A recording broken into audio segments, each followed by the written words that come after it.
morning, sir. Yes. The representative from R.Juarez Industry is already here. Okay, the train. By the way, sir.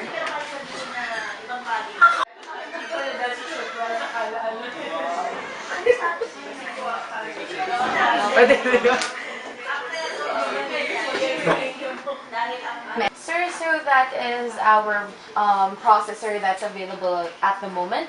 What can you say about it? Well, our company is willing to buy a much expensive computer processor like what you have in your company because we don't want to sacrifice the quality or the performance of our computers here in our group. Well, that's good, sir, but I would like to say that we only have a very limited stock of the high-quality processors. Is that okay with you? Well, we can deal with that. We can deal with that. So I guess it's a deal? Yes, sir. Thank you very much for working with R.Juarez Industries. Yeah. So, sir, if you want to check anything about the files or the orders, everything is written in the paper that I have given you.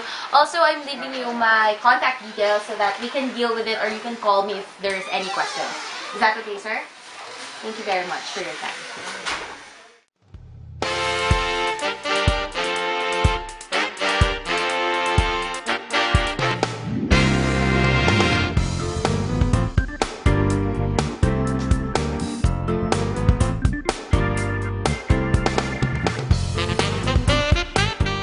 Here's how we define negotiation.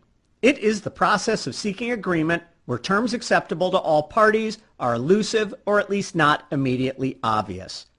Within this definition are terms describing two types of negotiations we see most often, the fixed pie and the expanding pie. You want to try and avoid the fixed pie if you can. It becomes a tug of war or a test of wills. It also has the assumption that if the other party gets what they want, you don't get what you want. Any single item negotiation becomes a fixed pie, whether it's over pricing, some delivery term, or some other item. One word in this description describes the fixed pie, and that word is elusive. Both parties know what the other would find acceptable, but for some reason an agreement is just outside of their reach.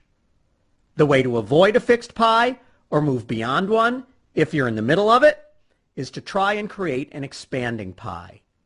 The words "not immediately obvious" describe the expanding pie. What you're trying to do is create options or a solution that neither party brought to the table. The way you do that is to look for things that are tradable. All negotiations are similar in that they involve people taking initial positions, offering proposals, counter-proposals, and concessions until finally coming to an agreement. The two main ways of looking at negotiation are distributive, win-lose, and integrative, win-win. Distributive bargaining emphasizes individual gains. Resources are viewed as limited, and everyone wants to claim their share of the pie. Distributive bargainers tend to avoid sharing or misrepresent information and view other parties as the enemy to be defeated. Integrative bargaining emphasizes joint gains. By engaging in cooperative problem solving, the goal of integrative bargaining is to expand the pie so there's more for everyone. Integrative bargainers tend to share information openly and view other parties as a partner or teammate. In all integrative negotiations, it's important to keep in mind the following tips of principled negotiation. Separate the people from the problem. It is possible to be soft on the people, but still hard on the problem, even if you perceive the people as the reason for the problem. Focus on interests, not positions. Sometimes people take positions that don't reflect their real interests. Focus on the reasons why people want what they're asking for. Positions are changeable. Invent options for mutual gain. In any given scenario, there is more than one solution. Make sure you are brainstorming to think of every possible solution that could get you to a resolution. Use objective criteria.